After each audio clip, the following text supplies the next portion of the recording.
જય સ્વામિનારાયણ વિદ્યાર્થી મિત્રો, આપણે પહેલી વાર મળીએ છીએ તો પહેલાં મારો પરિચય આપી દઉં. મારું નામ રવિ ગોહેલ છે. બરાબર. બાય પ્રોફેશન હું ફિઝિક્સ ભણાવું છું. છેલ્લા 6 વર્ષથી અહીંયા સંકળાયેલું છે આ ફિલ્ડ સાથે. હવે આપણે આપણી ચેનલ ઉપર હવે એક નવી શ્રેણી ચાલુ કરવા જઈ રહ્યા છીએ કે જે છે MCQ સોલ્વિંગ શ્રેણી છે.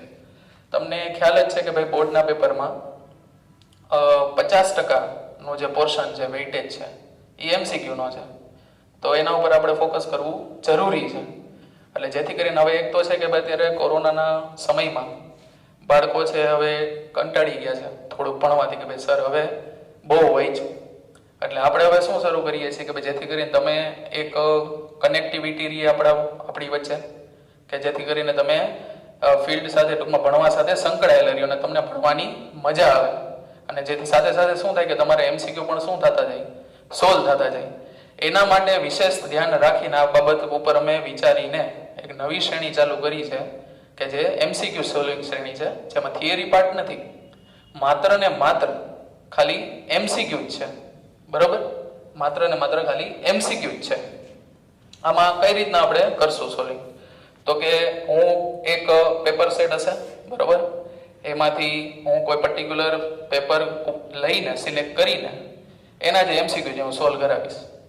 હવે જ્યારે હું અહીંયા MCQ સોલ્વ કરાવીશ ત્યારે હું તો અહીંયા રકમ વાંચીશ, પણ તમને આ રાઈટ કોર્નર, મારા જે આ કોર્નર ઉપર તમને ઉપરની સાઈડ તમને એ રકમ દેખાશે. બરાબર, એટલે રકમ દેખાશે અને હું અહીંયા એનું તમને સોલ્યુશન કરીને આપીશ. આખો બોર્ડમાં સોલ્યુશન થઈ જાય પછી હું તમને સમય આપીશ કે તમે એ નોટ ડાઉન તમે કરી લો. બરાબર, તો આ આપણી એક મેથડ રહેશે. પણ આ મેથડ પહેલા તમારું કામ શું છે?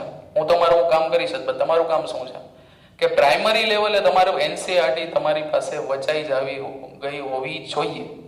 કારણ કે તમે ધ્યાનથી સમજો કે ભાઈ હું અહીંયા MCQ સોલ્વ કરાવી રાખું, બરોબર, પણ તમને એ પર્ટિક્યુલર કન્સેપ્ટની ખબર જ નથી તો એનું આઉટપુટ નહીં આવે. બરાબર, એટલે તમારું પ્રાઇમરી લેવલ એટલું તો ક્લિયર હોવું જ. અને હું એવી આશા રાખું છું કે તમે આ જે 12થના જે બધા ચેપ્ટર છે એ એકવાર તો તમે રિવાઇઝ કરી લીધા હશે. કારણ કે અત્યારે ખાસો એવો સમય થઈ ગયો છે, કોર્સને પૂરો થયો એને ઘણો બધો સમય થઈ ગયો છે.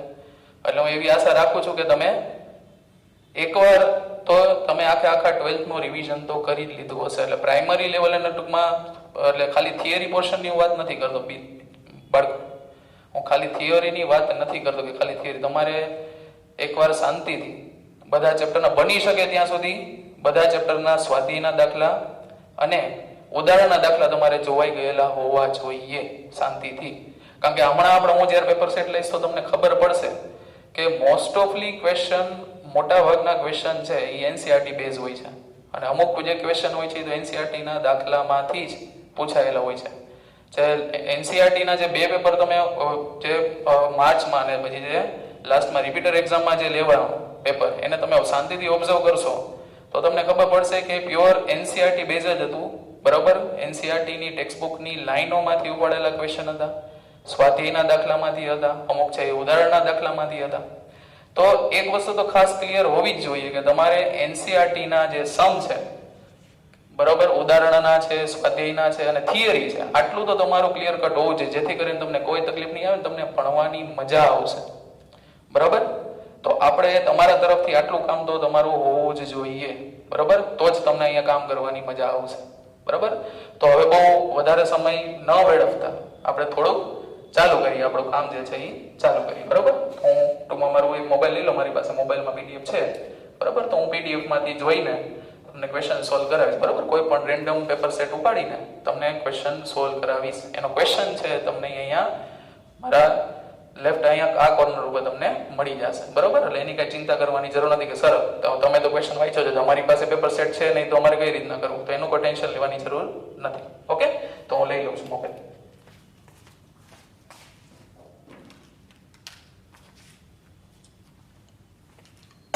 ચાલો, તો મેં મારી ઈચ્છા મુજબ એક પેપર સેટમાંથી કોઈ પણ એક રેન્ડમ મેં એક પેપર ઉપાડેલું છે. બરાબર, સ્વાભાવિક છે ટોટલ 50 ક્વેશ્ચન હશે. બરાબર, તો આપણે 1 બાય 1 સોલ્વ કરીએ.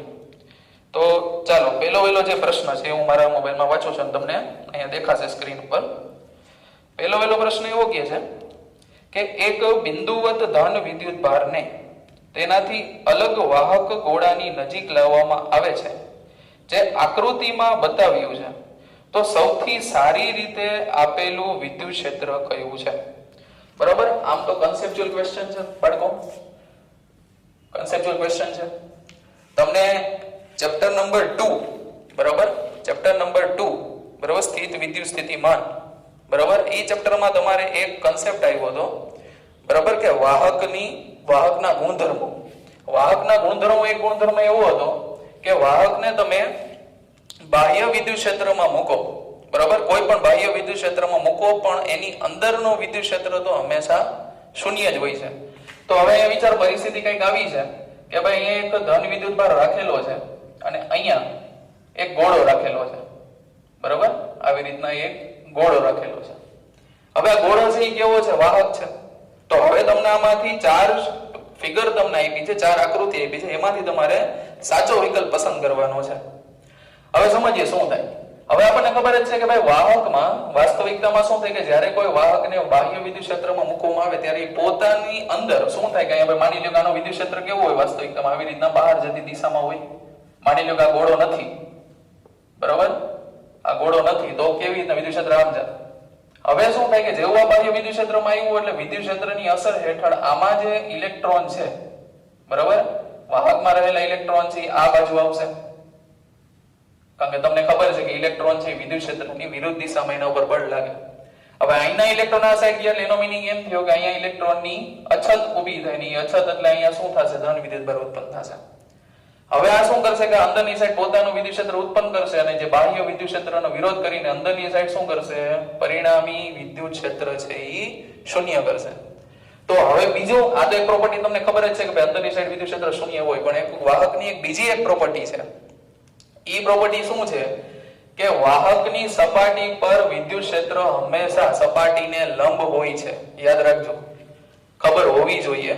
એટલે મેં તમને કીધું હતું કે એનસીઆરટી તો પ્રાઇમરી લેવલે વચાઈ ગયેલી જ હોવી જોઈએ, તો જ તમને ખ્યાલ આવશે. વાહક જે છે, બરાબર, એની જે સપાટી હોય છે, બરાબર, એ સમસ્થિતિમાન પૃષ્ઠ તરીકે વર્તન કરે છે. યાદ રાખજો. અને આપણને સમસ્થિતિમાન પૃષ્ઠનો એક ગુણધર્મ ખબર હોવી જોઈએ કે સમસ્થિતિમાન પૃષ્ઠ પર વિદ્યુત ક્ષેત્ર હંમેશા સમસ્થિતિમાન પૃષ્ઠને લંબ હોય છે. એટલે હવે આ ક્ષેત્ર રેખાઓ કેવી થઈ જશે? શાંતિથી સમજજો. એ ક્ષેત્ર રેખાઓ આવી થઈ જશે કે અહીંથી તમને ખબર છે ઋણમાં વિદ્યુત ક્ષેત્ર રેખાઓ અંત પામે એટલે આવી રીતના થશે. લંબ જાવી જોઈએ બાળકો, એની તમને લંબ જાવી જોઈએ. એટલે આવી રીતના આ વિદ્યુત ક્ષેત્ર રેખાઓ છે આમ લંબ સપાટીને લંબ જાવી જોઈએ. હવે તમને ખબર છે ધન વિદ્યુત ભારમાં શું હોય? ક્ષેત્ર રેખાઓ બહાર આવે. બહાર આવે એટલે આવી રીતના આવશે ક્ષેત્ર રેખાઓ, બરાબર, સપાટીને લંબ, બરાબર, એ 90 નો ખૂણો બનવો જોઈએ. એટલે આમાંથી જો આપણે સાચો ઓપ્શન પસંદ કરીએ તો આપણો જે જવાબ છે આમાં આન્સર એ આવશે. આપણા આકૃતિ મુજબ આન્સર આવશે એ. બરાબર, જોવો છો કે આમ કાઈ નથી, કન્સેપ્ચ્યુઅલ ક્વેશ્ચન છે, પણ તમને થોડી ઘણી નહીં ઘણી બધી માહિતી હોવી જ જોઈએ. ચાલો તો હવે આપણે આગળના પ્રશ્ન ઉપર આગળ વધીએ. બીજો પ્રશ્ન શું કહે છે કે એક Q1 વિદ્યુત ભાર બીજા Q2 વિદ્યુત ભાર પર F બળ લગાડે છે. ત્રીજો Q3 વિદ્યુત ભાર આ બે વિદ્યુત ભારની નજીક લાવવામાં આવે છે, તો Q1 દ્વારા Q2 પર લાગતું બળનું શું થાય? 4 ઓપ્શન આપ્યા છે. પહેલો ઓપ્શન છે Q1 અને Q3 સજાતીય હોય તો વધે અને તે વિજાતીય હોય તો ઘટે. બીજું છે ઘટશે, ત્રીજો ઓપ્શન છે વધશે અને ચોથો ઓપ્શન છે બદલાશે નહીં. તો બાળકો આમાં જે જવાબ આવશે એ ડી આવશે. બરાબર, જવાબ છે એ ડી આવશે અને એ જવાબ છે બદલાશે નહીં. બદલાશે નહીં. હવે સર તમે કઈ રીતના ડાયરેક્ટ કહી દીધું કે ભાઈ સર બદલાશે નહીં? તો આ એક છે ને કુલમ્બના નિયમનો એક બેઝિક ગુણધર્મ છે. કોલમ્બિયન ફોર્સ, બરાબર, ઈ છે ઈ ટુ બોડી ફોર્સ છે. શું છે? Two body force. Two body force એટલે શું? માની લ્યો કે અહીંયા જો બે વિદ્યુત ભાર છે Q1 અને Q2, બરાબર, અને આર અંતરે રાખેલા હોય, બરાબર, આર અંતરે રાખેલા હોય તો એની વચ્ચે લાગતું બળ તમે કઈ રીતના લખો? તમને સ્વાભાવિક ખબર છે કે Q1 Q2 કે Q1 Q2 by r square, કે Q1 Q2 by r square. હવે તમે શાંતિથી વિચારો કે માની લો કે અહીં કોઈ ત્રીજો વિદ્યુત ભાર આવ્યો Q3, બરોબર? હવે તમને કોઈ પ્રશ્ન પૂછે કે આ બે વચ્ચે લાગતું બળ કઈ રીતના લખે, તમે એનું સૂત્ર શું લખે? તો આ જ લખે ને ભાઈ, કે Q1 Q2/r². શું કામ? કારણ કે આપણે પાસે ખબર છે કે બે વિદ્યુત ભાર હોય તો એની વચ્ચે લાગતું કુલંબિયન બળનું સૂત્ર તમે આના વડે આપી શકો. તો તમે જોઈ શકો છો કે અહીં કદાચ ત્રીજો વિદ્યુત ભાર આવ્યો તો આ બંને વચ્ચે લાગતા બળમાં કોઈ ફેરફાર થતો નથી. એટલે આ પ્રકારના બળને આપણે ટુ બોડી ફોર્સ કહીએ છીએ. ટુ બોડી ફોર્સ એટલે શું કે ભાઈ બે વિદ્યુત ભારો વચ્ચે લાગતું કુલંબિયન બળ માં કોઈ ત્રીજા વિદ્યુત ભારની અસર વર્તાતી નથી. બરાબર? એટલે આનો જવાબ રહેશે ડી, બદલાશે નહીં. તો ચલો હવે આપણે ત્રીજા ક્વેશ્ચન તરફ આગળ વધીએ. બરાબર? હવે જો ત્રીજા ક્વેશ્ચનનું જે સોલ્યુશન છે ને એ બહુ લાંબુ છે, એટલે આપણે સમય ન બગડે એટલે આપણે પહેલેથી જ મેં એનું સોલ્યુશન લખી દીધું છે. બરાબર? હવે હું ક્વેશ્ચન જે છે એ હું વાંચું છું. બરાબર? કારણ કે ક્વેશ્ચન કે એક અર્ધવર્તુળાકાર સળિયાને, સોરી તમને અહીં દેખાશે, એક અર્ધવર્તુળાકાર સળિયાને Q કુલમ જેટલા વીજભાર વડે વીજભારિત કરેલ છે તો તેના કેન્દ્ર પાસે વિદ્યુત ક્ષેત્રની તીવ્રતા કેટલી થાય? બરાબર? તો હવે જો આ પ્રશ્ન છે તમારી સામે કે ભાઈ આવી રીતના કોઈ અર્ધવર્તુળાકાર રિંગ છે. હવે તમને અહીંથી સમજાવી દઉં છું કે કોઈ અર્ધવર્તુળાકાર રિંગ છે, એ રિંગ ઉપર કુલ વિદ્યુતભાર Q છે અને જેની આ ત્રિજ્યા આપણે R ગણેલી છે. હવે આપણે આ રિંગ વડે તમારે અહીંયા કેટલું વિદ્યુત ક્ષેત્ર ઉત્પન્ન થાય છે, પરિણામે વિદ્યુત ક્ષેત્ર ગોતવાનું છે. બરાબર? હવે શાંતિથી સમજો કે આ જે રિંગ છે ને એ બિંદુવત વિદ્યુતભાર ન કહેવાય. બરાબર? કોલમ આપણને ખબર છે કોઈ બિંદુવત વિદ્યુતભારને લીધે ઉદ્ભવતું વિદ્યુત ક્ષેત્ર E ને આપણે શું લખીએ? KQ/r² લખીએ. કોલમનો નિયમ જે છે ને એની એક મર્યાદા છે કે ખાલી બિંદુવત વિદ્યુતભાર માટે જ લાગુ પડે છે. બરાબર? તો સર બિંદુવત વિદ્યુતભાર હોય ન હોય તો શું કરવું? તો તમને ખ્યાલ જ છે કે તમે એના ટુકડા પાડી દો. બરાબર? તમારો જે આખી જે બોડી છે એના શું કરી નાખો? ટુકડા પાડી દો.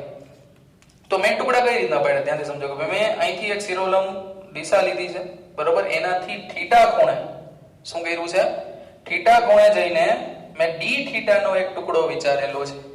થીટા ખૂણે જઈને એક ડી થીટાનો ખૂણો વિચારેલો. વિચાર કરો કે આ જે એટલો ખૂણો નાનો છે કે જેથી કરીને અહીંયા જે આના ઉપર જે નાનકડો જો વિદ્યુતભાર DQ છે એના ઉપર હું વિદ્યુતભાર શું માની લઉં છું? DQ. તો એ નાનકડો એવો જે વિદ્યુતભાર છે એને લીધે ઉદ્ભવતું વિદ્યુત ક્ષેત્ર આ દિશામાં છે. કારણ કે આ ધન વિદ્યુતભાર છે તો ધન વિદ્યુતભાર હોય તો એનાથી દૂર જતી દિશામાં હોય. તો હવે જે નાનકડો એવો વિદ્યુતભાર છે એના લીધે ઉદ્ભવતું વિદ્યુત ક્ષેત્ર પણ નાનું હોય એટલે DE હશે. હવે આના તમે શાંતિથી વિચારો કે આના બે ઘટક પડે, એક આ બાજુ ને એક આ બાજુ. બરાબર? સમશીલિત ઘટક અને શિરોલંબ ઘટક. હવે જો અહીંયા થીટા હોય ખૂણો તો અભિકોણ થયો એટલે આ પણ થીટા હોય. તો હવે આ નીચેનો જે ખૂણો, આ નીચેની સાઈડ જે ઘટક પડશે DE cos θ થશે અને આ સાઈડ જે ઘટક પડશે DE sin θ થશે. હવે શાંતિથી વિચારજો, સમજવા જેવી વાત છે કે હવે તમે આટલા જ ખૂણે, આ તમે થીટા ખૂણે જમણી બાજુ ગયા એવી રીતના થીટા ખૂણે તમે ડાબી બાજુ જાઓ તો અહીંયા પણ તમને એક d θ નો નાનકડો એવો એલિમેન્ટ મળે કે ન મળે? હવે એને લીધે ઉદ્ભવતું વિદ્યુત ક્ષેત્ર છે કઈ બાજુ હોય? આમ હશે. તો તમે આકૃતિની ભૂમિતિ ઉપરથી કહી શકશો કે આ સાઈડ એનો એક ઘટક d sin θ થશે અને આ સાઈડ d cos θ થશે. બહુ વધારે આકૃતિ નથી દોરી બાકી, કારણ કે આકૃતિ ભાઈ કોમ્પ્લિકેટેડ થઈ જાય, ભાઈ ગોટાળો થઈ જાય એટલે જોવામાં મજા ન આવે, સમજાય પણ નહીં. એટલે તમે તમારી રીતના સમજો કે અહીંથી જે વિદ્યુત ક્ષેત્ર છે એ DE આમ છે, નાનો એક ઘટક DE sin θ છે ને નીચે DE cos છે. તો તમને ખબર પડશે કે sin ઘટક તો કેન્સલ આઉટ થઈ જશે. અને આવું દર વખતે થશે કે તમે અહીંયા જે થીટા ખૂણે જાશો ને તો એટલા થીટા ખૂણે અહીંયા એક બીજો ઘટક હશે કે જેના sin ઘટક શું થતા હશે? ઉડી જતા હશે અને cos જોડાશે. તો હવે પૂરી રિંગને લીધે જે મળતું છે વિદ્યુત ક્ષેત્ર છે આ બિંદુ આગળ એ ખાલી cos ઘટકને લીધે જ છે, sin ઘટક તો ઉડી જશે. તો અહીંયા જે કુલ વિદ્યુત ક્ષેત્ર જે મળશે, બરાબર, એ શું મળશે? તો કે આવા DE cos θ નો સરવાળો, અને સરવાળો સતત છે એટલે સંકલનમાં પરિણમશે. હવે આપણે આ DE ગોતવાનું રહ્યું. તો હવે તમે વિચાર કરો કે કોઈ બિંદુવત વિદ્યુતભારને લીધે ઉદ્ભવતું વિદ્યુત ક્ષેત્ર કેટલું થાય? KQ/r². પણ મેં આના ઉપરનો વિદ્યુતભાર તો કેટલો માનેલો છે? DQ માનેલો છે. સમજાય છે તમને? તો એનો મીનિંગ એમ થયો હવે આ DQ છે, અમારે આ DQ ગોતવો પડશે, મારે DQ ને મેળવવો પડશે. તો DQ કેવી રીતના મેળવશો? શાંતિથી સમજો. માની લ્યો કે આખા તારની રેખીય વિદ્યુતભાર ઘનતા, રેખીય વિદ્યુતભાર ઘનતા તમને ખબર હોવી જોઈએ, એકમ લંબાઈ દીઠ વિદ્યુતભાર. એકમ લંબાઈ દીઠ વિદ્યુતભાર. એકમ લંબાઈ દીઠ વિદ્યુતભાર કેટલો છે? તો કે આપણે એને લેમ્બડા માનેલો છે. તો લેમ્બડાનો આપણે સમીકરણ શું લખીએ? કુલ વિદ્યુતભારના છેદમાં કુલ લંબાઈ. તો આના ઉપર આખા રિંગ ઉપર કુલ વિદ્યુતભાર કેટલો છે? q, અને કુલ લંબાઈ કેટલી છે? પાઈ r. બરાબર? ઓકે, આને હવે સાઈડમાં રાખો. હવે તમને ખબર છે કે ભાઈ, તમને ખબર હોવી જોઈએ કે ભાઈ આટલો જે ટુકડો છે એની લંબાઈ કેટલી? તો હવે એની લંબાઈ થશે r d થીટા. ક્યાંથી આવ્યું? તો કે તમને 11 માં એક સૂત્ર આવી ગયું, ખૂણો બરાબર ચાપના છેદમાં ત્રિજ્યા. તો હવે તમારે ચાપ ગોતવી છે તો તમારે શું કરવું પડશે? ખૂણો ગુણાકારમાં ત્રિજ્યા કરવી પડશે. તો ખૂણો આને ચાપે કેટલો બનાવ્યો છે? d થીટા, અને ત્રિજ્યા કેટલી છે આની? તો કે r છે. સમજાય છે ને શું કહું છું? ઈ ખૂણો બરાબર ચાપના છેદમાં ત્રિજ્યા. તો ચાપ બરાબર ખૂણો ગુણાકારમાં ત્રિજ્યા. તો એ સૂત્રનો ઉપયોગ કરીને મેં આટલે નાનકડા એવા ટુકડાની લંબાઈ ગોતી લીધેલી છે. તો હવે હું વિચાર કરું કે r d થીટા લંબાઈના ટુકડા પરનો મારે વિદ્યુતભાર જે છે મેં એને d થીટા કીધો છે, તે dq કીધો છે, તો એ dq કેટલો છે? તો હવે તમે શાંતિથી વિચારો કે એકમ લંબાઈ દીઠ વિદ્યુતભાર લેમ્બડા હોય તો r d થીટા લંબાઈ ઉપર કેટલો વિદ્યુતભાર હોય? તો lambda * r d theta. Okay, હવે તમારે શું કરવાનું છે? કાઈ નથી કરવાનું. હવે જે તમને આ dq ની જે કિંમત સમજાઈ ગયું ને કે એકમ લંબાઈ દીઠ વિદ્યુતભાર લેમ્બડા હોય તો r d થીટા લંબાઈ ઉપર કેટલી હોય? Simple cross multiplication lambda * r d theta. હવે આ જે કિંમત છે તમારે ક્યાં મૂકવાની છે? અહીંયા મૂકવાની છે. ઈ કિંમત અહીંયા મૂકશો તો k lambda r d theta divided by r r cancel out થઈ જશે. હવે તમે જોશો તો કે હવે આ જગ્યાએ પરિણામી વિદ્યુત, મને તો આ ખાલી નાનકડા ટુકડાનું વિદ્યુત ક્ષેત્ર dE મળ્યું. મારે તો પરિણામી વિદ્યુત ક્ષેત્ર જોતું હોય તો સંકલનમાં dE cos θ કરવું પડે. તો હવે મારે શું છે? પરિણામી વિદ્યુત ક્ષેત્ર E બરાબર dE cos θ. હવે આ dE ની કિંમત જે છે અહીંયા મૂકો તો k lambda by r d theta અહીંયા સાઈડમાં લખ્યા છે, cos θ અહીંયા લખ્યા છે. હવે વાત છે કે તમારે સંકલન ક્યાંથી ક્યાં કરવાનું. તો હવે તમે વિચાર કરો કે તમે આ સાઈડ જાશો, બરાબર? તો ખૂણો કેટલાનો બને? π/2 નો. આ સાઈડ, કારણ કે તમે જો ખૂણો ક્યાંથી માપો છો? શિરોલંબથી. તો આ સાઈડ જાશો તો π/2 અને આ સાઈડ જાશો તો -π/2. બરાબર? -π/2 થી +π/2 તમારે શું કરવાનું છે? સંકલન કરવાનું છે. શાંતિ સમજજો. π/2 થી લઈને -π/2 સુધી તમારે આખું સંકલન કરવું પડશે. ઓકે, તો -π/2 થી +π/2 cos θ નું સંકલન થાય sin θ. બરાબર? હવે તમારે upper limit minus lower limit કરવાની. તો અપર લિમિટ થશે π/2 માઈનસ, પછી અહીંયા θ ની જગ્યાએ -π/2. હવે sin π/2 એટલે કેટલા થાય? 1. પછી માઈનસ sin -π/2 એટલે -1 થાય. કેટલા થાય? -1. તો હવે શું થશે? માઈનસ માઈનસ પ્લસ એટલે અહીંયા 2 આવી જશે, 2k લેમ્બડા બાય r. હવે જો તમને ઓપ્શનમાં લેમ્બડાના સંદર્ભમાં આપ્યું હોય ને તો તમારો જવાબ આ રહેશે. સમજાય છે? લેમ્બડાના સંદર્ભમાં આપ્યું હોય તો જવાબ આ રહેશે. બરાબર? પણ હવે જો આપણે તો લેમ્બડાનો સંદર્ભમાં ઓપ્શન આપ્યો નથી, તો હવે તમારે શું કરવું પડશે? લેમ્બડાની જગ્યાએ કિંમત મૂકવી પડશે q divided by pi r square. બરાબર? q divided by pi r square કરશો તો અહીંયા q divided by pi r એટલે r * r એટલે પાઈ r સ્ક્વેર થઈ જશે. 2k લેમ્બડા ડિવાઇડેડ પાઈ r સ્ક્વેર જે આપણા ઓપ્શન પ્રમાણે આન્સર એ આપે છે. પાછો શાંતિથી સમજી લેજો. આખો દાખલો તમને સમજાઈ ગયેલો હોવો જોઈએ. તમને સમય આપું છું, તમે નોટ ડાઉન કરી લેજો. બરાબર? હમણાં હું સ્ક્રીનથી બહાર નીકળું છું તો તમે અને શાંતિથી નોટ ડાઉન કરી લેજો. હવે પ્રશ્ન એવો છે કે સર શું આ ગુજરાત બોર્ડની દ્રષ્ટિએ પૂછાઈ શકે? તો કે જવાબ છે ના. ગુજરાત બોર્ડની દ્રષ્ટિએ પૂછાઈ ન શકે, પણ તમે JEE ની પ્રિપેરેશન કરતા હોય તો પૂછાઈ શકે. બરાબર? એટલે એક વસ્તુ ખાસ લેવું કે ગભરાવાની જરૂર નથી. પણ કાંઈ વાંધો નહીં, આપણે એક નવો કન્સેપ્ટ ક્લિયર થયો. બરાબર? એટલે એનું કોઈ ટેન્શન નથી. જ્ઞાન તો ગમે ત્યાં કામ આવે. બરાબર? એટલે એનું કોઈ ટેન્શન ન લેતા. બધા કઈ ક્વેશ્ચન આટલા લાંબા નહીં કોઈ. ઓકે, પણ જાણવું જરૂરી છે કે કઈ રીતના કામ થાય. પછી તમે એવું કરી શકો કે આનો જે જવાબ છે તમારે જો યાદ રહેતો હોય તો તમે આ 2kq/πr² તમે યાદ પણ રાખી શકો. મગજમાં બેસે છે? આના ઉપરથી એક હું તમને એક નવી એક એક્સ્ટ્રા હિન્ટ આપું. તમને ખબર છે કે રિંગના કેન્દ્ર ઉપર ખબર હોવી જોઈએ કે રિંગ, માની લો કે કોઈ એવી રીતના નિયમિત વિદ્યુતભારિત રિંગ હોય તો એના કેન્દ્ર ઉપર તમને પૂછે કે ભાઈ વિદ્યુત ક્ષેત્ર કેટલું, તો તમને ખબર હોવી જોઈએ કે વિદ્યુત ક્ષેત્ર 0 હોય. એનું કારણ એ કંઈથી પણ નીકળે છે. તમે જુઓ, આ રિંગને આમ અડધી કરો. હવે આ અડધી રિંગને લીધે વિદ્યુત ક્ષેત્ર તમને ક્યાં મળ્યું હતું? નીચેની બાજુ. તો સ્વાભાવિક છે આ અડધી રિંગને લીધે ક્યાં મળશે? ઉપરની બાજુ. અને બંનેના મૂલ્ય સરખા હશે પણ વિરુદ્ધ દિશામાં હશે એટલે 0 આવશે જવાબ. બરાબર? તો આ ટૂંકમાં પૂછી લે કે ભાઈ કોઈ રિંગ આખી હોય બરોબર અને હવે એને અડધી કાપી નાખવામાં આવે તો વિદ્યુત ક્ષેત્ર અહીંયા કેન્દ્ર પાસે કેટલું થાય, તો પ્રશ્ન આ જ છે, તમને ખાલી ડિફરન્ટ ફોર્મેટ થી તમને પૂછ્યો છે. રિંગ આખી એકી હોય તમને એમ કે હવે અડધી રિંગને કાપી નાખે ને હવે કેન્દ્ર આગળ પૂછે તો વસ્તુ એની જ થઈ બરાબર. એટલે આ જે છે એ વસ્તુ તમે જોઈ લેજો. ઓકે, તો તમને સમય આપું છું, તમે નોટ ડાઉન કરી લ્યો. ચાલો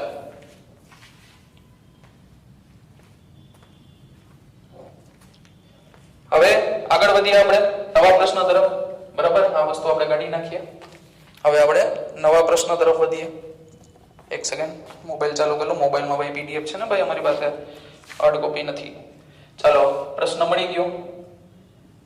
શું કહે છે ચોથો પ્રશ્ન કે ભાઈ એમ દળ અને -q વિદ્યુતભાર ધરાવતો એક કણ બે વિદ્યુત ભારિત પ્લેટોની વચ્ચે vx વેગથી પ્રારંભમાં x અક્ષને સમાંતરે દાખલ થાય છે બરાબર. દરેક પ્લેટની લંબાઈ l છે અને પ્લેટો વચ્ચે સમાન વિદ્યુત ક્ષેત્ર જાળવી રાખવામાં આવે છે તો વિદ્યુત ભારનું શિરોલંબ દિશામાં કેટલું વિચલન થાય. હવે બાળકો તમે તો આ વખતે તો તમારે એડિશનલ એક્સરસાઇઝ નીકળી ગઈ છે બરાબર, પણ એકચ્યુઅલમાં આ જે એમસીક્યુ છે એ એનસીઈઆરટી ના એડિશનલ એક્સરસાઇઝ માંથી પૂછેલો પ્રશ્ન છે. તમે જો ચેપ્ટર નંબર 1 જોશો તો એમાં એડિશનલ એક્સરસાઇઝમાં તમને આ પ્રશ્ન જોવા મળશે. હવે શું છે જો તમે ધ્યાનથી સમજો કે આવી રીતના બે પ્લેટ છે બરાબર. હવે આને હું માની લ્યો કે એક ઉપરની પ્લેટને મેં ધન વિદ્યુત ભારિત કરી નાખી છે, બીજે નીચેની પ્લેટને ઋણ વિદ્યુત ભારિત કરી નાખી છે. અને હવે તમને ખબર છે કે વિદ્યુત ક્ષેત્ર શું છે કે ભાઈ ધન થી લઈને ઋણ દિશામાં હોય છે. ઓકે, આવી રીતના. હવે શું કીધું છે કે કોઈ q વિદ્યુત ભારિત કણ બરાબર, એકચ્યુઅલમાં q નથી પણ -q છે, કોઈ વાંધો નહીં. તો કોઈ -q વિદ્યુત ભારિત કણ એટલે કે ઋણ વિદ્યુત ભારિત છે, જ્યારે હું એનામાં દાખલ કરું તો થાય શું, તમે સ્વાભાવિક સમજી શકો કે ભાઈ ઋણ વિદ્યુત ભાર છે એ ધન વિદ્યુત ભારથી શું થાય, આકર્ષાય. શું થાય, આકર્ષાય. એટલે આ પ્લેટ ઉપર જેમ આ v વેગથી જેવો અંદર જાશે બરાબર, કેટલા વેગથી v વેગથી દાખલ થશે તો શું થશે કે એના ઉપર ઉપરની દિશામાં બળ લાગશે પણ આ દિશામાં કોઈ બળ લાગવાનું નથી. એટલે આ જે છે એનો જે પથ છે ગતિપથ છે કંઈક આવો થશે. સમજાય છે? હવે એને પ્રશ્નમાં એવું પૂછ્યું છે કે આ જે શિરોલંબ છે એને વિચલન કર્યું, એને જે મૂળ માર્ગ જો એકચ્યુઅલમાં જો વિદ્યુત ક્ષેત્ર ન હોત તો એ ક્યાં જાત, હવે સીધે સીધું નીકળી જાત. પણ એને મૂળ માર્ગથી જે વિચલન કર્યું છે કેટલું કર્યું છે, y જેટલું. એ તમારે y વિચલન મેળવવાનું છે. હવે પ્લેટની જે લંબાઈ જે છે એ લોકોએ l આપેલી છે, v વેગથી આ લોકોએ એન્ટર કર્યું છે બરોબર. તો તમારે વિચલન મેળવવાનું છે. હવે તમને જો તમે શાંતિથી ઓબ્ઝર્વ કરો ને તો તમને આ પ્રશ્ન થોડો જાણીતો લાગે, ક્યાંક જોયેલું લાગે. અને આવો પ્રશ્ન છે ને તમારે 11માં પ્રક્ષિપ્ત ગતિમાં આવી ગયો છે. કઈ રીતના તમને ખબર છે કે જો કોઈ બિલ્ડિંગ ઉપર તમે ઊભા હોય બરાબર, બિલ્ડિંગ ઉપર તમે ઊભા હોય અને ત્યાંથી તમે બોલ થ્રો કરો, કોઈ વ્યક્તિ છે એ બોલ થ્રો કરે સમક્ષિતિજ દિશામાં v વેગથી, તો તમને ખબર છે કે જે બોલ જે છે એનું જે પ્રક્ષિપ્ત ગતિ છે આવી થાય, તો તમને નથી લાગતું આ એવી જ ગતિ છે. સમજાય છે તમને? તો આ પ્રશ્ન છે એ ગુરુત્વાકર્ષણમાં જે ગુરુત્વાકર્ષણ નહીં પણ આમ તો તમારે મોશન ઇન 2D એટલે કે ભાઈ સમતલમાં ગતિ જે છે એમાં પ્રક્ષિપ્ત ગતિનો પ્રશ્ન તમે સાંકળી શકો એની સાથે. અહીંયા શું હતું કે નીચેની બાજુ ગુરુત્વાકર્ષણ હતું, mg હતું, અને હવે અહીંયા છે વિદ્યુત ક્ષેત્ર છે બરાબર. એટલે એટલો ખાલી અંતર છે. હવે આ લોકોએ વિદ્યુત ક્ષેત્ર કેટલું આપ્યું છે તો કે ભાઈ વિદ્યુત ક્ષેત્ર E જેટલું આપ્યું છે. કઈ નથી કરવાનું. હવે આ દાખલાને કઈ રીતના સોલ્વ કરવાનો, તો તમે શાંતિથી જુઓ તો અહીંયા v વેગથી આવી રીતના ફેંકો પણ આ દિશામાં એને કોઈ બળ જ નથી લાગતું, એટલે આ દિશામાં x દિશામાં એ અચળ વેગી ગતિ કરશે પણ આ દિશામાં પ્રવેગી ગતિ કરશે. શું કામે? કારણ કે એના ઉપર બળ લાગે છે. હવે આપણે પ્રવેગી ગતિ કરે છે તો પ્રવેગ મેળવી લઈએ. હવે કોઈ વિદ્યુત ભાર q હોય તો q વિદ્યુત ભાર પર લાગતું બળ કેટલું થાય, q વિદ્યુત ભાર પર લાગતું વિદ્યુતીય બળ તો કેટલું થાય આપણને ખબર છે, F બરાબર QE થાય. આ સૂત્ર તમારે આવી ગયેલું છે, F બરાબર QE. હવે ન્યૂટનના ગતિના બીજા નિયમ ઉપર આપણે F બરાબર શું લખી શકીએ, ma. તો અહીંયા QE, તો અહીંયા પ્રવેગ કેટલો થશે, QE બાય m. એટલે એનો મીનિંગ એમ થયો કે આ જે કણ છે એ આ દિશામાં qe બાય m જેટલા પ્રવેગથી ઉપરની બાજુ શું કરે છે? ગતિ કરે છે. મેં કોઈને પ્રશ્ન માઇનસ શું કામ નહીં લીધો? કારણ કે હું ખાલી અત્યારે મૂલ્યની જ વાત કરું છું. ઓકે, ચાલો હવે એને આપણે જાણો તો એને પ્રશ્ન એવો પૂછ્યો છે કે હવે y દિશામાં કેટલું સ્થાનાંતર કરશે, તો મારે એટલું જાણવું પડે ને કે એને કેટલો સમય લીધો અહીંથી અહીંયા સુધી પહોંચો, તો મને y કંઈક મળી જાય. તો એ સમય મેળવવા માટે શું કરીશ તમે શાંતિ સમજો કે આ દિશામાં તો અચળ વેગી ગતિ કરે છે ને, તો આ દિશામાં સમક્ષિતિ દિશામાં તો અચળ વેગી ગતિના સમીકરણો લગાડી શકું. તો આ દિશામાં કેટલા વેગથી ગતિ કરે છે? v. કેટલું અંતર કાપે છે? l. તો સમય કેટલો લાગે? ધ્યાનથી સમજો, સમય કેટલો લાગે? l અંતર કાપવા માટે લાગતો સમય, l અંતર કાપવા માટે લાગતો સમય કેટલો છે? તો કે ભાઈ એને t કહી દઉં તો t બરાબર શું આવશે? સમય બરાબર શું આવે? અંતરના છેદમાં વેગ. તો અંતર કેટલું છે? l અને વેગ કેટલો છે? v. આટલી ખબર પડી ગઈ. હવે આ જાણીને શું મજા આવી? કારણ કે તમને ખબર છે કે જેટલા સમયમાં કણ અહીંથી અહીંયા પહોંચે એટલા સમયમાં કણ અહીંથી અહીંયા થાય. કારણ કે આમ તમે જુઓ 2D મોશન છે. જેટલા સમયમાં કણ અહીંથી અહીંયા પહોંચે છે તો એટલા જ સમયમાં કણ અહીંથી અહીંયા પણ પહોંચે છે. તમે જો બે દિશામાં ગતિ કરે છે, આ દિશામાં ગતિ કરે છે અને આમે કરે છે. બે દિશામાં ગતિ. કણ પહેલા અહીંયા હતો, અહીંયા પહોંચી ગયો. એનો મીનિંગ એમ થયો કે એને કંઈક x દિશામાં સ્થાનાંતર કર્યું છે અને y દિશામાં પણ સ્થાનાંતર કર્યું છે. એટલે જેટલા સમયમાં અહીંયા પહોંચે એટલા જ સમયમાં અહીંથી અહીંયા પણ પહોંચશે. એટલે હવે આપણને અહીંથી અહીંયા સુધી પહોંચવાનો સમય આપણને ખબર પડી ગઈ છે. ને કેટલો છે? l બાય v છે. તો હવે તમે વિચારો, આપણે આગળ વાત કરીએ કે હવે એને આ દિશામાં કરેલું સ્થાનાંતર એટલે આપણે શું લખી શકીએ? ધ્યાનથી સમજો. એને ઉધ્વ દિશામાં કરેલું સ્થાનાંતર કેટલું છે? તો કે ભાઈ y છે. હવે એ દિશામાં પ્રવેગી ગતિ કરે છે તો સ્વાભાવિક છે કે આપણે બહુ પોપ્યુલર સમીકરણ છે તમારા 11માં આવી ગયું, ut plus half ad square. ut plus half ad square તમારે આવી ગયું. પણ હવે તમે જુઓ y દિશામાં એને કોઈ પ્રારંભિક વેગ જ નથી એટલે આ પદ કેવું થઈ જશે? શૂન્ય. જો શાંતિ સમજો, y દિશામાં એને કોઈ પ્રારંભિક વેગ જ નથી એટલે આ પદ શૂન્ય થઈ જશે. એટલે y બરાબર ખાલી શું બચશે? half ad square. હવે તમારે કાઈ નથી કરવાનું. a અને t ની કિંમત અહીંથી તમારે ખાલી મૂકવાની છે. તો a કેટલા છે? તો કે ભાઈ qe by m છે અને હાફ નો બે અહીંયા છે, બરાબર. મલ્ટીપ્લાય y શું આવશે? l by v. પણ યાદ રાખજો એનો સ્ક્વેર છે એટલે l by v નો સ્ક્વેર. એટલે ફાઇનલ આન્સર તમારો જે y આવશે એ આવશે qe l square by 2mv square. બરાબર, આ તમારો જવાબ રહેશે. તો જોઈએ આપણા પેપર સેટ મુજબ, બરાબર, કે આપણો પ્રશ્ન મુજબ ઈ કયો આન્સર રહેશે. તો એ જે આન્સર મને લાગે છે qe l square 2mv square. Okay, તો આપણને આન્સર છે એ સી છે. શું છે આન્સર? છે એ સી લાગે છે. તમને ઓપ્શનમાં અહીંયા કદાચ આમાં જે બતાવતા હોય છે એમાં m ની જગ્યાએ n છે, પણ અહીંયા પ્રિન્ટિંગ મિસ્ટેક છે. અહીંયા n નહીં આવે, અહીંયા m જ આવશે. ઓકે, એટલે કઈ ચિંતા કરવાની જરૂર નથી. ઓકે, સમજાઈ ગયો પ્રશ્ન? જો સમજો ભાઈ, આમાં જે પેપર સેટમાં મારી સામે જે પ્રશ્ન આવતા જાય છે એ હું સોલ્વ કરાવતો જાઉં છું. એટલે ગભરાવાની જરૂર નથી કે સર આવા બધા અઘરા પ્રશ્ન પૂછાશે નહીં, પણ પેપર સેટમાં છે એટલે હું તમને કરાવું છું. બરાબર. અને આ પ્રશ્ન કઈ એવડો બધો મોટો નથી, કારણ કે હું અત્યારે તમને સમજાવું છું એટલે તમને સમય લાગે છે. બરાબર. જેટલો સમય અત્યારે તમને સમજાવવામાં લાગ્યો એટલો સમય તમને સોલ્વ કરવામાં નહીં લાગે. આપણો પર્પસ જ એ છે, ધ્યાનથી સમજો બાળકો, કે આ તમે માની લ્યો કે એક્ઝામમાં આવી ટૂંકમાં બોર્ડમાં કદાચ માની લ્યો કે પૂછાઈ ગયો ક્વેશ્ચન, બરાબર, તો તમે એ સમયે પેનિક ન થાવ એટલે આપણે પહેલેથી જ આવા પ્રશ્નો એક કરાવી દીધેલા છે, જેથી કરીને તમે જ્યારે બોર્ડની એક્ઝામ માની લ્યો કે કોઈ પ્રશ્ન આવી ગયો, શક્યતા ઓછી છે પણ માની લ્યો કે એવો પ્રશ્ન આવી ગયો, તો તમે છે ગભરાવું નહીં, ને તમે એકવાર જોયેલો હશે તો તમને મગજમાં ફટાફટ સ્ટ્રાઇક થશે. ઓકે, તો આ રીતના. તો હવે આપણે નેક્સ્ટ પ્રશ્ન તરફ જઈએ છીએ કે ભાઈ શું કહે છે કે ભાઈ 2q અને -q વિદ્યુતભાર ધરાવતા ધાતુના બે સમાન ગોળાઓને એકબીજાથી અમુક અંતરે મૂકતા તેમની વચ્ચે F બળ લાગે છે. હવે તેમને વાહક તારથી જોડી અને છૂટા પાડી એટલા જ અંતરે મૂકવામાં આવે તો તેમની વચ્ચે લાગતું બળ કેટલું થાય? બરાબર. તો આ તો સાવ બેઝિક પ્રશ્ન છે, ટેક્સ્ટબુક નો બેઝ જ પ્રશ્ન લાગે એવો લાંબો છે નહીં. હવે માની લો કે બે ગોળા છે, આના ઉપરનો વિદ્યુતભાર છે 2q છે અને આના ઉપરનો વિદ્યુતભાર -q છે. હવે શું કહે છે કે આના ઉપર શરૂઆતમાં જે બળ લાગતું હતું અને r અંતરે રાખેલા છે માનો, બરાબર, તો આને આ ગોળાઓને r અંતરે રાખેલા છે.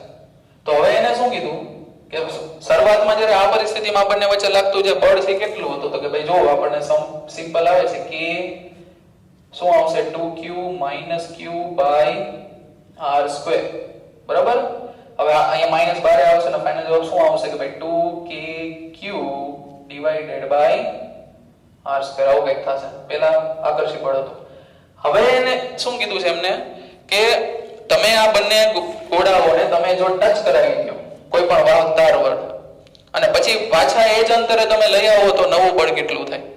એટલે પછીની જે પરિસ્થિતિ છે કંઈક આવી છે, તમે જુઓ કે ભાઈ આ બેને જો હું જોડી ટચ કરાવું કોઈ પણ તાર વડે તો હવે આના ઉપર બંને ગોળા ઉપરનો નવો વિદ્યુતભાર શું થાય હવે તમને ખબર હોવી જોઈએ કે સમાન સાઈઝના ગોળા હોય, બરાબર, તો બંને ઉપર વિદ્યુતભાર છે કેટલો હોય તો કે સરખો હોય અને બંને ઉપર જે વિદ્યુતભાર છે એના સરેરાશ જેટલો હોય. કેટલો હોય? સરેરાશ જેટલો. શાંતિથી સમજજો.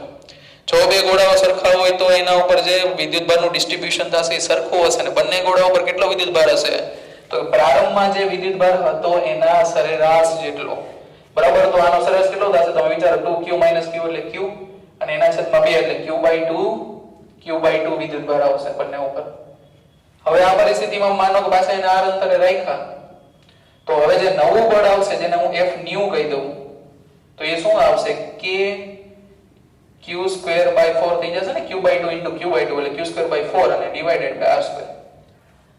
હવે હું શું કરું કે આ બંને બળનો ગુણોત્તર લઉં તો એ થશે શું કે ભાઈ Fν જોજો Fν ના છેદમાં f તો Fν શું છે kq² આ 4 નીચે જશે એટલે 4r², ઓકે, મલ્ટીપ્લાય બાય હવે આ જે છે એના છેદમાં છે એટલે આખી કિંમત છે હું ઉલટાવીને લખું તો શું થશે r² ના છેદમાં 2kq², બરાબર. હું માઈનસ નથી કરતો, હું ખાલી મૂલ્યની જ વાત કરું છું, બરાબર, માઈનસ ને કન્સિડર નથી કરતો. તો kq² કટ થઈ જશે, r² કટ થઈ જશે તો અહીં જવાબ આવશે 1/8. એનો મીનિંગ એમ થયો કે જે નવું બળ જે છે આ f સામેની સાઈડ જશે તો જે જૂના બળના 8મા ભાગ જેટલું થઈ જશે. આ તમારો આન્સર રહેશે અને આપણે આ ક્વેશ્ચન મુજબ એ ઓપ્શન રહેશે ડી, બરાબર. આન્સર શું રહેશે? ડી.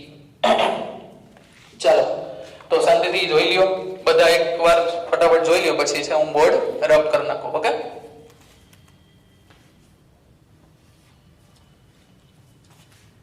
ચાલો હવે નેક્સ્ટ પ્રશ્ન તરફ જઈએ. 1 by 1 આ રબ કરી નાખું છું. ચાલો આપણે આટલી જરૂર છે તો આટલું આપણે રબ કરી નાખીએ.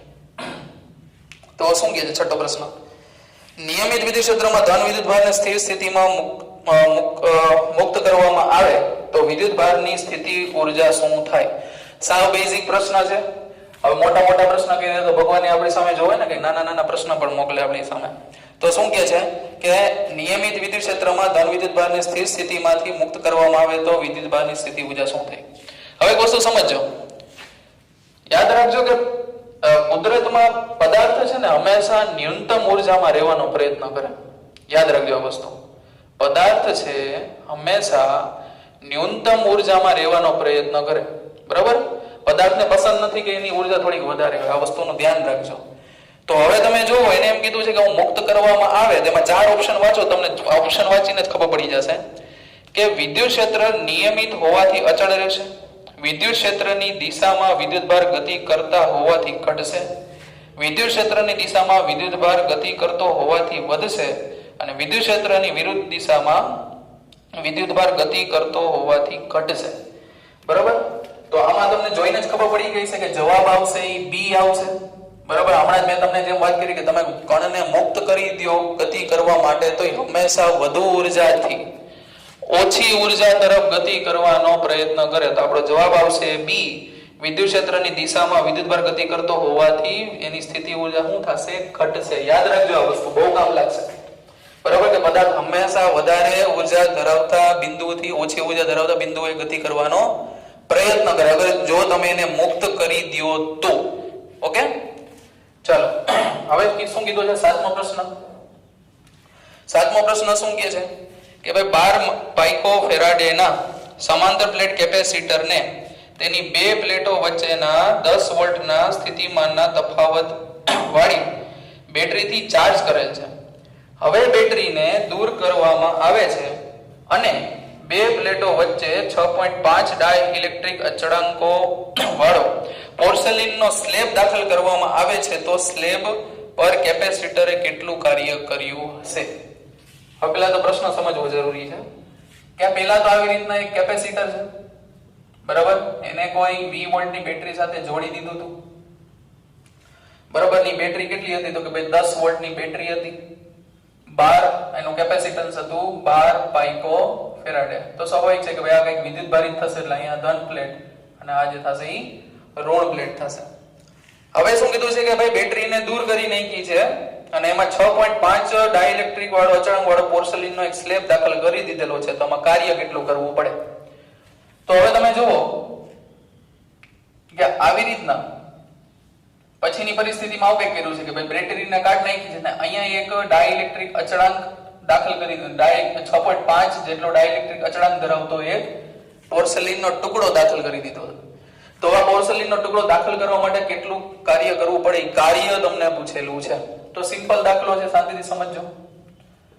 હવે પહેલા તો આપણું કામ ઈ રહેશે કે પહેલા તો પ્રારંભિક આની ઊર્જા ગોતવીને પછી અંતિમ ઊર્જા ગોતવી.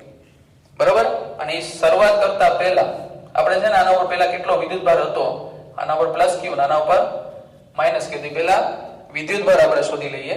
તો એ q is equal to શું થશે? આપણને સિમ્પલ ખબર છે q is equal to cv થશે. તો c અહીંયા 12 છે, આ 10 છે, બરાબર. તો અહીંયા ફાઇનલ જવાબ આવશે 120 પાઇકો કુલમ. શાંતિથી સમજજો. cv c કેટલું છે? 12 અને આ 10 અને આ જે પાઇકો હતું એ મેં લખ્યું એટલે પાઇકો કુલમ થઈ ગયું. શું કામ સર આવું તો આગળ જઈને જરૂર પડશે, હમણાં ખબર પડશે. કેમ કે તમે બેટરી હટાવી દીધી છે એટલે જ્યારે તમે બેટરી હટાવી દો ત્યારે યાદ રાખજો કે ભાઈ વિદ્યુત ભારને પછી ક્યાંય જવાનો રસ્તો ન મળે. આ ચાર્જ છે ને એટલો જ રહીએ, કારણ કે એને કોઈ તમે બેટરી હટાવી દીધી કનેક્શન કાઢ નાખ્યું છે, બરાબર. તો અહીંયા શું થાય કે ચાર્જ કેવો રહીએ? અચળ રહીએ, ચાર્જ બદલાય નહીં. એટલે મેં પહેલેથી જ ક્યુ ગોતી લીધું કે આ તમે કરશો કે બેટરી કાઢી લેશો તો એમાં કઈ ભૌતિક રાશિ અચળ રહેશે? તો યાદ રાખજો વિદ્યુત ભાર અચળ રહેશે. ઓકે, હવે આગળ વાત કરીએ. તો આ પરિસ્થિતિમાં પ્રારંભિક ઊર્જા કેટલી હતી? તો કે ઊર્જાનું એક સમીકરણ છે, તમને ખબર હોવી જોઈએ, હાફ cv². ક્યુ હાફ cv². તો હાફ c કેટલા છે તમારી પાસે? 12 છે અને v કેટલા છે? 10 છે. એનો 10 નો વર્ગ કરી નાખ્યો મેં. તો અહીં જવાબ કેટલો આવશે? 600. પણ યાદ રાખજો બાળકો, પાઇકો ન ભૂલતા, એટલે પાઇકો જૂલ થશે. અહીં જવાબ આવશે 600 પાઇકો જૂલ આવશે. કારણ કે હું ગણતરીમાં મેં 10 ની -12 લીધી નથી, પણ મેં છેલ્લે લાસ્ટમાં લખી નાખી છે. ચાલો, હવે આટલું થઈ ગયું. હવે તમને ખબર છે કે જ્યારે તમે કોઈ કેપેસિટરની બે પ્લેટ વચ્ચે કોઈ ડાઇલેક્ટ્રિક માધ્યમ એડ કરો તો એનું કેપેસિટન્સ છે k ગણું થઈ જાય. કેટલા ગણું થઈ જાય? k ગણું.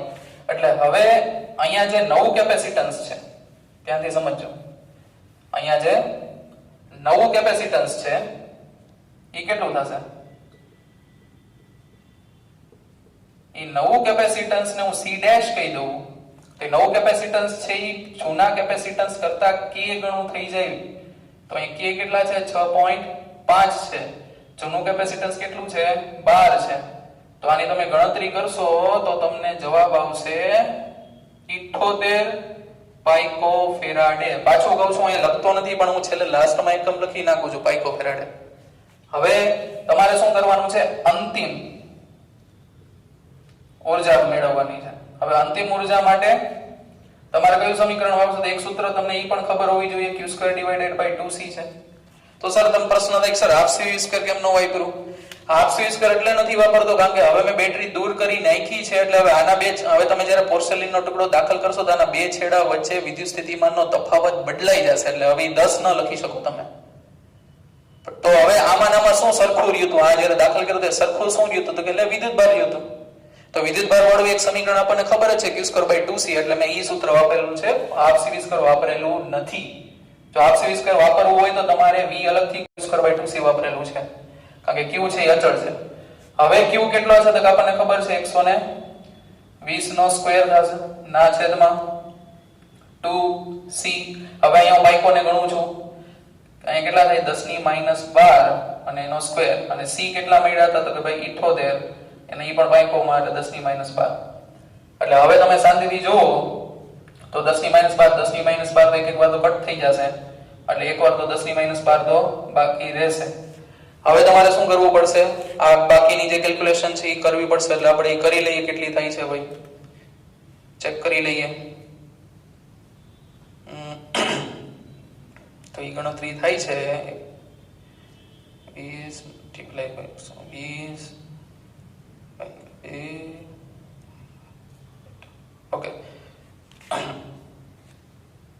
તો જવાબ તમને આવે છે મારા મુજબ જવાબ આવે છે 92.30. તો પાછો એક વાર ચેક કરી લો. 120 × 120 / 2 78 92.3 બરોબર અને આટલા જૂલ આન્સર આવે છે. હવે જો આપણો જવાબ હજી પૂરો થયો નથી કારણ કે તમને પૂછેલું હતું કાર્ય. તો વિચાર કરો કે પ્રારંભિક કઈક ઊર્જા છે ને પછી કઈક અંતિમ ઊર્જા છે બરોબર. પ્રારંભિક કઈક ઊર્જા છે ને કઈક અંતિમ ઊર્જા છે. તો તમે શાંતિથી જોશો તો તમને પ્રારંભિક ઊર્જા 600 મળી છે. અંતિમ ઊર્જા તમે જોશો તો તમને જો આ પાઇકો છે એટલે હવે તમે જોવો તો આ છે 92.30 પાઇકો જૂલ થશે. તમે શાંતિથી ઓબ્ઝર્વ કરશો તો પ્રારંભિક અને અંતિમ ઊર્જા જે છે u ઇનિશિયલ અને u ફાઇનલ એમાં તફાવત જોવા મળે છે. તો આ કઈ ક્યાં ઊર્જા આટલી હતી ને આટલી ઊર્જા કઈ ક્યાં? તો કે આ જે પોર્સેલિનનો ટુકડો દાખલ કરવામાં એટલી ઊર્જા વેડફાઈ ગઈ કે કાર્ય કરવામાં વપરાય પોર્સેલિનનો ટુકડો. ઓકે. તો કાર્ય બરાબર શું થશે? ધ્યાનથી સમજજો. કાર્ય બરાબર શું થશે? અંતિમ ઊર્જા માઈનસ પ્રારંભિક ઊર્જા. તો અંતિમ ઊર્જા કેટલી હતી? 600 માઈનસ 92.30 અને આ બધું પાછું કહું છું પાઇકો જૂલમાં હશે. સોરી મારી ભૂલ થઈ ગઈ. અંતિમ કેટલી છે? 92.30 માઈનસ 600 બરોબર. તો 600 માઈનસ 92.30 તો 507 જવાબ આવે છે મારો. અને તમે એને રાઉન્ડ ઓફ કરો 507.7 ને લગભગ કરો તો 508 પાઇકો જૂલ જેવું થાય છે. પણ માઈનસ નથી લેવું મારે ખાલી u ફાઇનલ અને u ઇનિશિયલ ની મોડ લેવો છે. તો જવાબ આવશે કેટલો? 508. તો એવો કોઈ મને ઓપ્શન દેખાય છે? ચેક કરીએ. યસ દેખાય છે. એનો આન્સર આવશે એ છે આનો આન્સર બરાબર. શાંતિથી સમજ. મેં કાંઈ નથી કર્યું. પ્રારંભિક ઊર્જા ગોઈતી છે, અંતિમ ગોઈતી છે, અંતિમમાંથી પ્રારંભિક માઈનસ કરી નાખી છે. તો જે એટલી ઊર્જા ગઈ ક્યાં? તો સ્વાભાવિક છે કે આ કાર્ય કરવામાં વહી ગઈ. તો કાર્ય બરાબર શું થશે? આ જવાબ આવશે. ઓકે. જોઈ લો શાંતિથી અને નોટ ડાઉન કરી લ્યો. ચલો તો જોઈ લીધું તમે. હવે આપણે નેક્સ્ટ પ્રશ્ન તરફ જઈએ પણ એની પહેલા આપણે કંઈક થોડુંક સાફ તો કરવું પડશે ને ભાઈ. આપણે તો કેમ ચાલશે? તો આપણે સફાઈ કરી નાખીએ, થોડી જગ્યા બનાવીએ આપણા દાખલા માટે.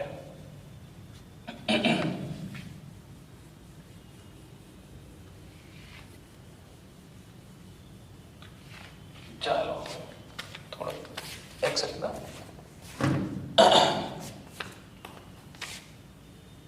થોડું વ્યવસ્થિત સાફ કરી નાખીએ. ચાલો આટલી જગ્યા તો બહુ થઈ ગઈ આપણા માટે. હવે કેટલામો? યસ 8મો પ્રશ્ન જોઈએ આપણે. 8મો પ્રશ્ન શું કહે છે? સમાંતર પ્લેટ કેપેસિટરનું કેપેસિટન્સ 5 માઇક્રોફેરાડે છે.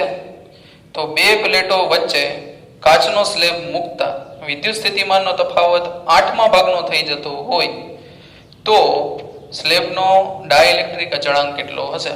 બહુ જ બેઝિક પ્રશ્ન. ધ્યાનથી જુઓ. આ પ્રશ્ન સાથે કનેક્ટેડ. ધ્યાનથી સમજજો. આ પ્રશ્ન સાથે કનેક્ટેડ. આપણને ખબર હોવી જોઈએ કે જ્યારે કોઈ ડાઇલેક્ટ્રિક માધ્યમને કોઈ બાહ્ય વિદ્યુત ક્ષેત્રમાં મૂકવામાં આવે E નોટ, બરાબર, તો એની અંદરનું જે વિદ્યુત ક્ષેત્ર છે એ કેટલું થઈ જાય? તો કે બાહ્ય વિદ્યુત ક્ષેત્રના કેમાં ભાગનું થઈ જાય. શું થઈ જાય? કેમાં ભાગનું. હવે માની લ્યો કે આ જે વિદ્યુત ક્ષેત્ર છે એ તમે કેપેસિટરની પ્લેટ વડે ઉત્પન્ન કર્યું હતું, બરાબર, તો આ બે પ્લેટ થઈ ગઈ, સમાંતર પ્લેટ કેપેસિટરની, અને એમની વચ્ચેનું જે અંતર છે એ d હતું.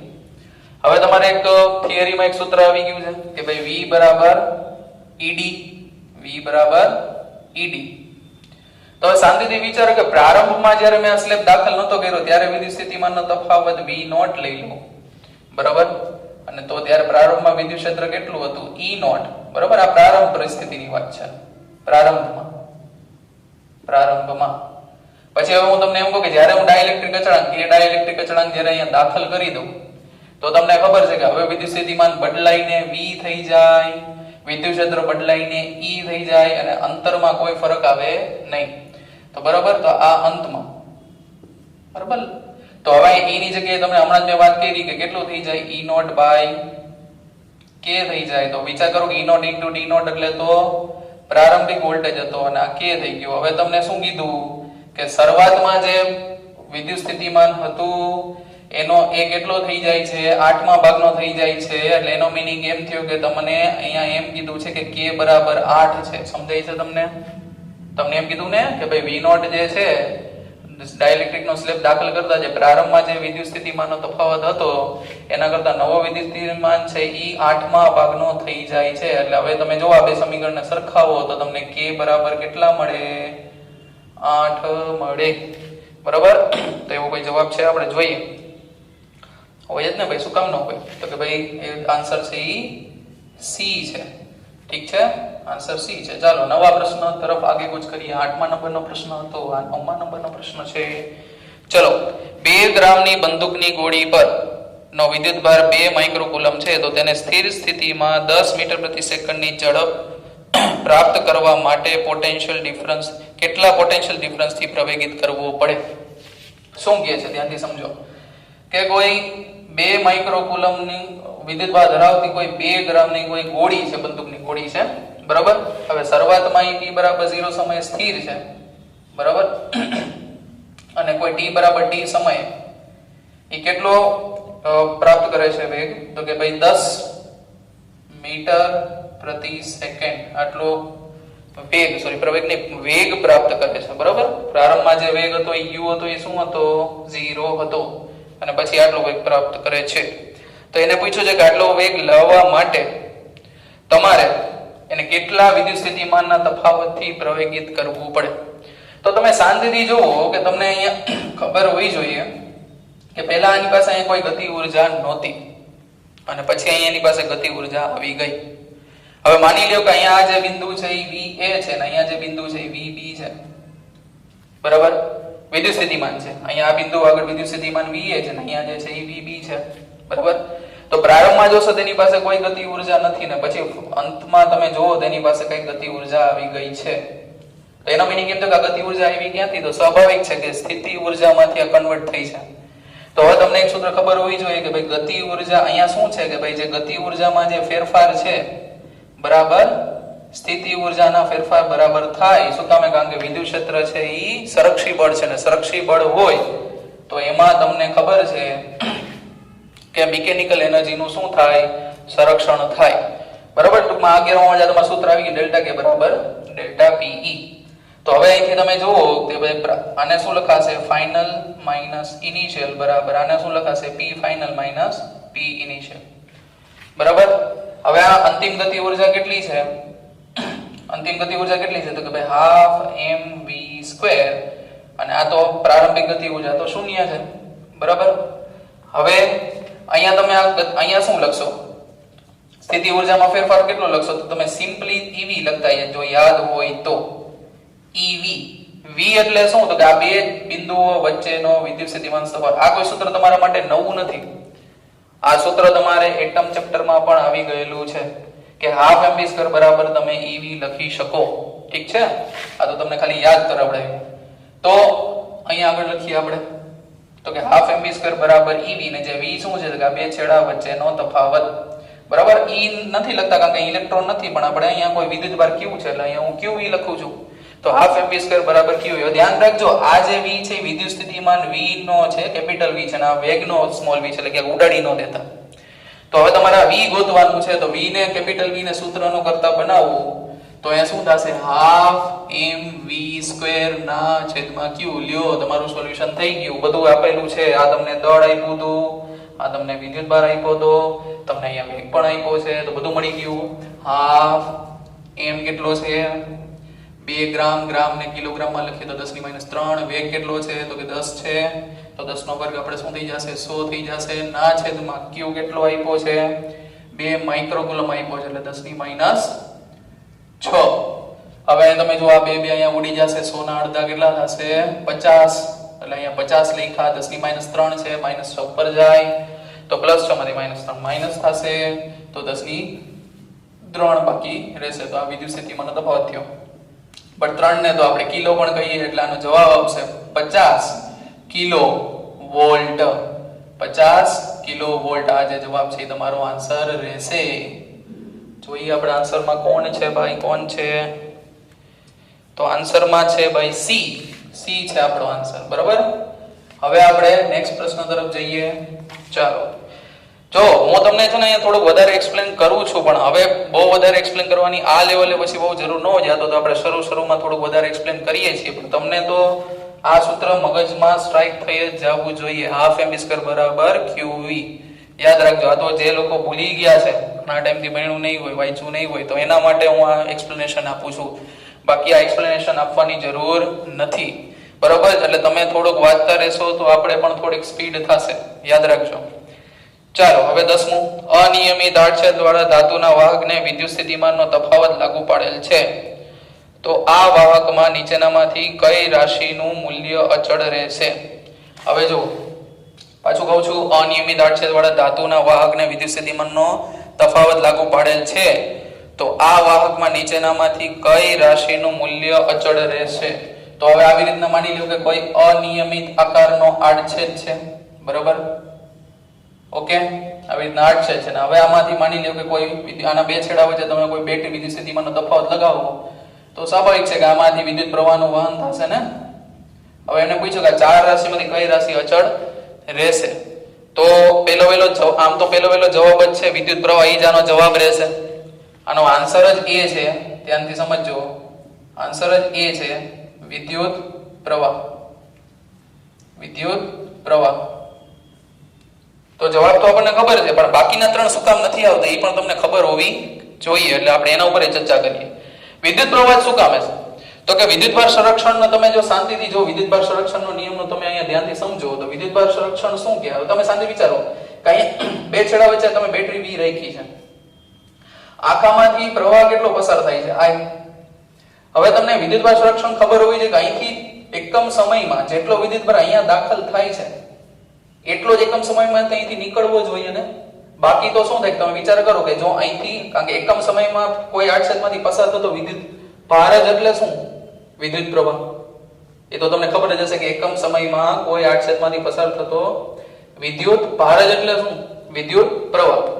તો હવે વિચાર કરો કે આ છેડામાંથી એકમ સમયમાં જેટલા દાખલ થયા હોય એટલા જ અહીંથી નીકળવા જોઈએ. ન નીકળે તો શું થાય? તમે શાંતિ વિચારો કે અહીંથી વધારે દાખલ થતા હોય ને અહીંથી ઓછા નીકળતા હોય તો એનો મીનિંગ એમ થયું કે અહીંયા કંઈક વિદ્યુત ભારનો અહીં કંઈક સંગ્રહ થાય છે જે વાસ્તવિકતામાં શક્ય નથી. અને ઉલટું વિચારો કે જો અહીંથી ઓછા નીકળતા હોય, બરાબર, જો અહીંથી ઓછા નીકળતા હોય, ઓછા એન્ટર થતા હોય ને વધારે નીકળે, એનો મીનિંગ એમ થયો કે અહીં વચગાળામાં ક્યાંક વિદ્યુત ભાર ઉત્પન્ન થતા હશે. પણ યાદ કરો ચેપ્ટર નંબર 1 કે ભાઈ વિદ્યુત ભારનો કુલ જથ્થો કેવો રહે? અચળ રહે. વિદ્યુત ભારનો કુલ જથ્થો કેવો રહે? અચળ રહે. એટલે અચળ રહેવો પડે. એટલે એનો મીનિંગ એમ તો અહીંથી જેટલો એન્ટર થાય એટલો જ અહીંથી નીકળવો જોઈએ. એટલે એનો મીનિંગ એમ થયો કે વિદ્યુત ભાર અચળ રહે. હવે એને બીજી ભૌતિક રાશિ આપી છે શું કામે શક્ય નથી? તો એને બીજી જે ભૌતિક રાશિ આપી છે વિદ્યુત પ્રવાહ ઘનતા છે. વિદ્યુત પ્રવાહ ઘનતાને તમે જેથી દર્શાવો છો ને એનું સમીકરણ થાય I/A. એકમ આડછેદ દીઠ પસાર થતો પ્રવાહ. તો તમે જો એના સમીકરણમાં જે આવે છે તો એ થી સ્વતંત્ર કઈ રીતના હોય? ન હોય ને. તો સ્વાભાવિક છે કે જે છે એ આડછેદથી સ્વતંત્ર નથી, આડછેદ ઉપર આધાર રાખે છે. અને સી છે, સોરી સી જે ઓપ્શન આપ્યો છે એ ડ્રિફ્ટ વેગ આપ્યો છે. તો ડ્રિફ્ટ વેગનું એક સમીકરણ છે, જો તમને યાદ હોય તો I NEAVD. NEAVD. તો આમાંથી તમે જો ડ્રિફ્ટ વેગને સૂત્રનો કરતા બનાવો તો I ના છેદમાં NEA થઈ જાય. તો એનો મીનિંગ એમ છે કે એના સમીકરણમાં આડછેદનું ક્ષેત્રફળ આવે છે એટલે એ પણ આધાર રાખે છે આડછેદના ક્ષેત્રફળ ઉપર.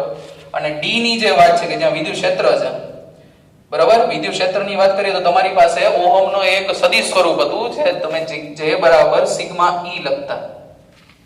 J બરાબર શું લખતા? Sigma E. આને કહેવાય ઓહમના નિયમનું સદિશ સ્વરૂપ. તમારે આવી ગયું હશે, બરાબર, તમને ખ્યાલ હોવો જ જોઈએ. તો હવે જે ખુદ એ ઉપર આધાર રાખે છે તો સ્વાભાવિક છે કે વિદ્યુત ક્ષેત્ર એ ઉપર આધાર રાખશે જ ને. એટલે એનો મીનિંગ એમ થયો કે આ ત્રણ છે એ થી સ્વતંત્ર એ ઉપર આધાર રાખે છે. આ એક જ છે જે આડછેદના ક્ષેત્રફળથી સ્વતંત્ર છે. એટલે આપણો જવાબ આન્સર એ રહેશે. ઓકે બાળકો, તો આજ માટે આપણે આટલું રાખીએ. વધુ આપણે આવતા અંકમાં વાત કરશું. જય સ્વામિનારાયણ.